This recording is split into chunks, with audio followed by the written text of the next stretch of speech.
Good afternoon, sports fans. Welcome back to the only show on the internet that Preston can't play. Yay! Joining me on the couch, as always, it's the one-title wonder, the corduroy legend, Preston Black. Hey ho! And your intrepid also host, the Cowboy, the closed caption wonder, 100 pounds of pure, glistening hotel. It's Tom Mitchell. What's good? Let's go, fam. That's a turtle house. It's Turtle's Paradise. Whoa. So Paradise. Throughout the game, there are these like hidden collectible items called like Turtle's Paradise something, and they're numbered or whatever. They're meant to be like flyers for this place, and it's something where like where you collect the better prizes you can get when you turn them in. Is that Shinra? It's the Turks. Forgot about that. What are they up to? Let's see. I guess we have to ask first. You're right. Elena's ready for a fight. Wow. Some sort of spaghetti western. We just walk into the tavern, all of a sudden it's time to fucking throw down. I don't know why we leapt into the corner to corner ourselves.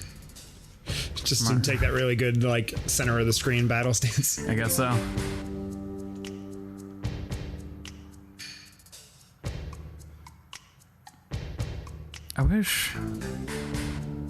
I guess like Chrono Trigger does a better job of this, but I wish games would tell you where the rest of your party's at in moments like that, where it's like, well, why doesn't Kate, Sith, and Barry just walk up behind them and fucking body them? Yeah. They're just like... There's no like narrative reason why they shouldn't. There's like a really like loose one, like when you get to the first point of the game when you actually have more than 3 party members is when you leave Midgar. Mm-hmm. And basically Cloud's just like, all right, let's split up and travel. Okay. So what are they doing? Exactly. Okay. I mean, I don't need a lot, but I wish there was just like a little bit. Yeah. So the Turks are not interested in us because they are on vacation. Gotcha. That's sweet. And then there's some just like, you can just like eavesdrop on them chatting amongst themselves. They're friends.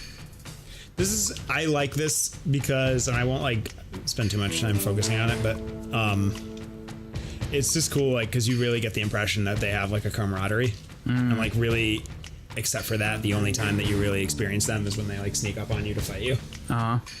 So like that's cool. It makes them more like endearing. That they're at least friends with each other. Yeah, you know, like you get to like, you sort of get the image that they're just like the analog to like the party that the player controls. Cool. So that's that. That was just like a cute little extra scene. That's fun. Let's see. Up here is some materia that I can get. That could be dope if... How am I getting there? What am I wanting? I basically want more games to do what the first 2/3 of Final Fantasy IX do, where it's like very clearly, you know, these characters are here telling their story, these characters are here. I love that. But like, you know, maybe we can modernize that and say, okay, we're gonna pick these 3 characters and we're only using them for the next 2 hours. Yeah. Because the other 3 characters are going on this other special mission. And like, you could set up both of those parties if you wanted.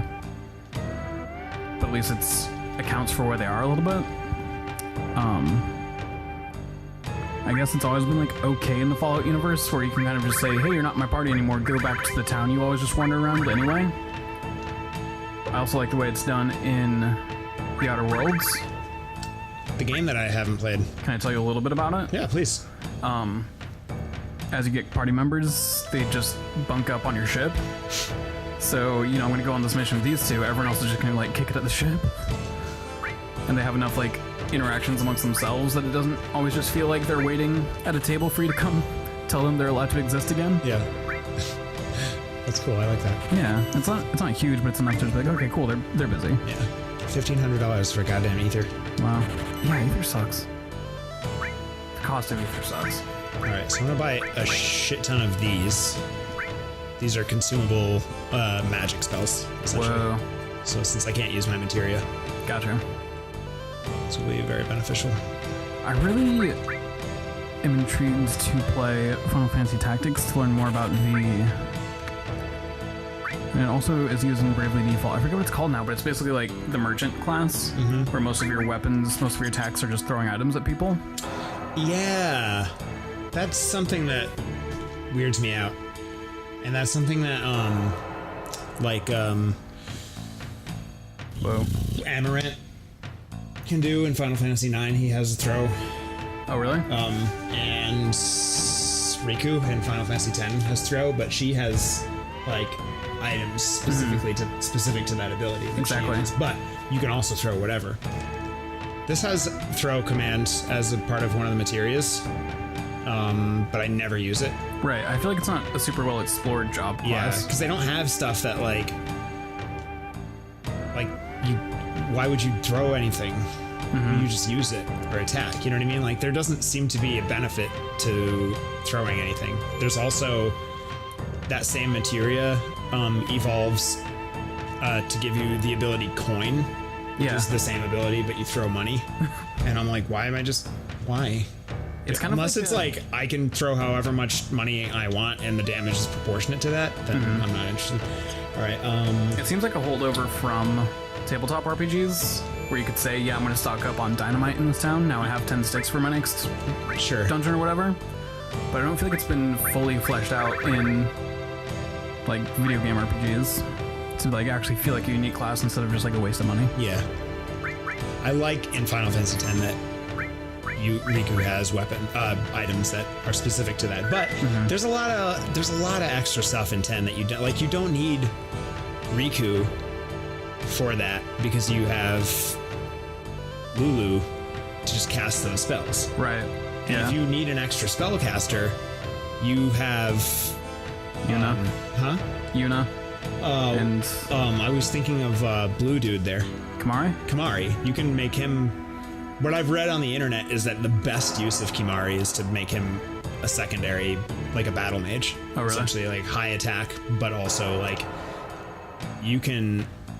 I almost did this. I did it, but I barely made the cut to do it. You can get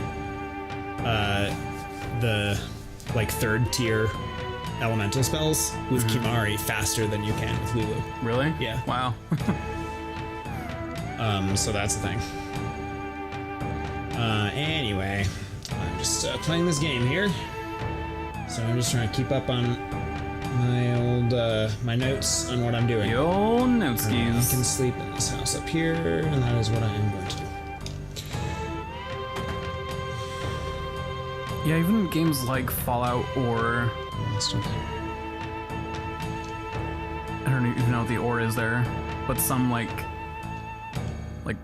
Pillars of Eternity, games where you have like explosive weapons, you can throw grenades or you can throw whatever items in your inventory. Like it's an option you have, but it never feels like it's better than just using a gun or better than just using a big sword.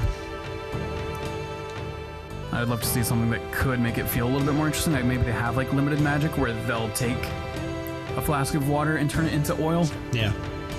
And throw that, and all of a sudden now it's a fire attack.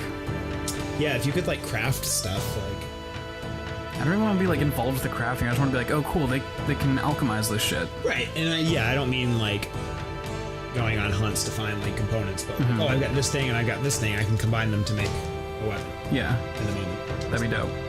I would love that so much. Alright, so that's that. I think I can talk to that guy again and get something out of him, but maybe not. Anyway, I might be done here. Whoa. I always really liked this like koi pond area. It's really cute. Yeah. This whole place is pretty cute. Yeah, this is a nice area of the game. What's up? Godo, more like Godo. Yuffie, never heard of her. Yuffie, not Yuffie. Yeah, anyway, so here I am. And we're running. So I'm going. Is this gonna go this way? No. This way? Do you think Final Fantasy VII Remake's really gonna launch in March? I have no reason to think that it won't. It already got delayed once, right? Wasn't it supposed to come out end of 2019? That sounds right. I haven't really been following it just like super closely. Gotcha. the combat and it looks so dope. Looks like just like the half step closer to a more like hack and slashy version of Final Fantasy 15. Yeah, it looks great. But also like has some of the like time manipulation mechanics that I think are cool. Potentially cool. I hope the option to switch between characters works out similar to like... You've not played Nier Automata, have you? No. You can switch between sets of weapons and it completely changes like your fight style. Mm-hmm. Oh, cool. And so that'd be dope if like mid-combat you can switch from Cloud to Barret and all of a sudden you're just a completely different character, but you can just switch right back to Cloud and go back to that style of character. Yeah.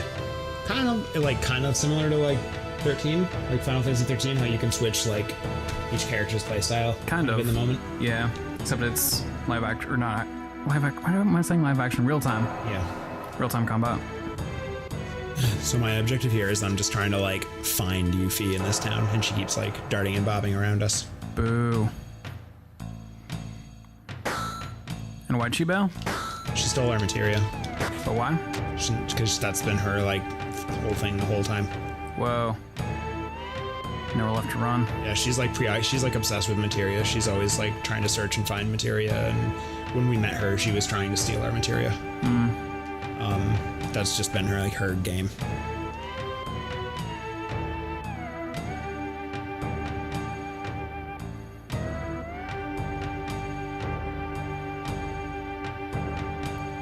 And what's her job? She's I guess ninja. Okay. For lack of a better term. Like we've said, they don't really have like super clear, or thief, I guess. I think I read her her stats most closely resemble a thief. Which I guess is just like a variant on ninja, essentially.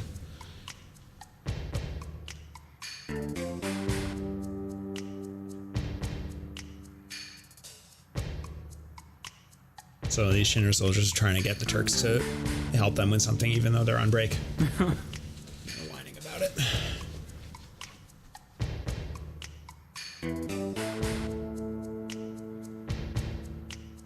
Are the Turks the ones people got really excited because they made them hot for the remake? Probably. I don't remember what they look like. I just remember that discussion occurring on Twitter. Yeah. I mean, they're hot in this too. You just don't really see it in the in the gameplay. But in the few cutscenes that they actually appear in, and really? In the fights, you can kind of see it. I thought we were talking about these models. Like, oh, hell yeah.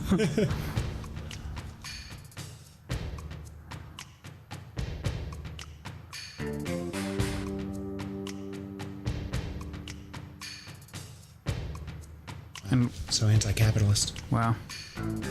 Yo, you want to talk about anti-capitalists? The Outer Worlds. I don't want to talk like too in depth about it because I know you're gonna get into it, but I'm also not like that far into it. Ben has been playing it, and he talked about it a little bit when we were playing Donkey Kong Country. Whoa. Wow, this will be interesting. We're probably going to talk about the same shit. Maybe. You and Ben are different people, so.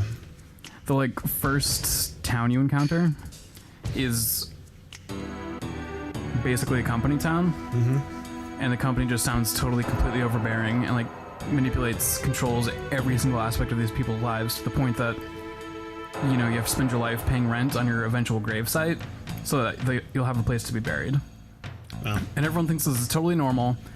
You coming in as an outsider, as the player, think like, oh wow, or at least I did. I thought, oh wow, this is so strange. Like, this company is so shitty, so awful. This company must be the villain. This company fucking sucks. And just recently I've gotten into the next area, or kind of like the second and third areas, that are owned by a different company. And it turns out that first company didn't suck. Just companies in this world suck. And they're all completely overbearing and like awful in different ways. And I so thought that it was going to be a thing of like, oh, Spacer's Choice, look how much they manipulate and control this first town you got to. They're awful. Anyway, go join up with a different company, and they're amazing. They treat everyone so wonderfully. But now the second company that I'm spending time with, Auntie Cleo's, fucking sucks. And yeah, it just felt like a little subversion of. I totally expected, like I said, that it would become like these two, maybe three companies all facing off with each other, and there being a clear one that's like, hey, this is an RPG, you get to be the character you want to be. Do you want to join the asshole company, the nice company, or the kind of in-between centrist company? And now it's starting to seem like, oh no, they all fucking suck. Yeah, I really want to play it. I recommend it. Sounds really awesome. Immensely. Yuffie tricked us again. Wow. She gave us an explanation that may or may not be true about why she was so preoccupied with materia. Whoa. Wutai used to be like strong and like honorable, and then there was a big war, and Wutai lost the war, and there's peace now, but Wutai is just like a resort now, so it's like just a tourist attraction. So she wants materia to like restore, like strength and honor to Gotcha. her Okay. town. To her hometown. Supposedly. Make it more than a fucking resort town. Man, Yeah. you ever go to a resort town in the off season? I used to live like by some pretty resorty areas that were awesome in the off season because no one was around. Exactly. It's so weird to experience them in the peak as well as the off season. Because at one side it's like, oh wow, we're like a bustling little city of industry, and like all the storefronts are freshly cleaned and have their best faces on, and then you go there in like fall or winter and it just looks like desolate. Yeah. Nobody has actually washed the front window in the past 6 months. All the paint's peeling off somehow. Whoa. Should we chill in this cat house for a minute and pick it up on the next Taun and Preston gameplay? Sure. Because this is where I want to live. Yeah, this is Tom's house. These are my best friends. These. Wait.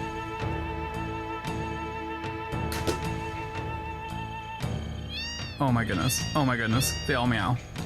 I love them all. Yuffie is right to want to protect this town. Oh my god. Yeah. I love them all They don't- equally and beyond measure. They don't all meow, but Not what cats do. yeah. These two in the middle are just like stuck. Just staring at the little stare off. Oh, Oh, just some lunges. Alright, cool. That's it. thank you so much for this gift. Yeah. Alright, we'll catch y'all on the cold side of the pillow. Indeed we will.